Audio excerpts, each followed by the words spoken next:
In this video, I'm going to show you how to log into your BPER Banca online. If you find this video helpful, please consider to like this video and subscribe to my channel. In saying that, let's just jump straight into the video. Okay, the best way to do this is to open up any web browser, go to Google and just type in BPER Online Banca Login and then hit search. Then from here, you want to go ahead and click on the first result. So it should be bper.it home banking. So click into that.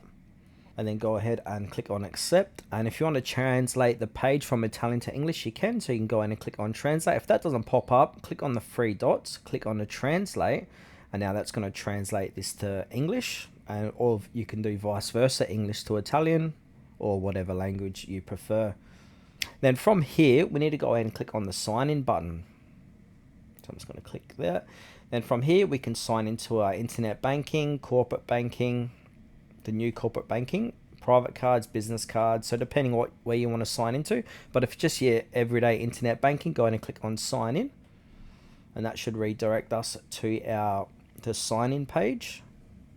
Accept the cookies, and then from here we can use code or alias. So go ahead and click into use code or alias. We can click on retrieve user code. From there, put in your password. If you've forgotten your password, click on to recover password, and then go through the prompts to recover your password. They might send you out a temporary password via email or text, and we might need to verify the account. And then from here, go ahead and reset your password if need be, and then click on sign in. Then after that, you're going to be logged into your BPER Banca.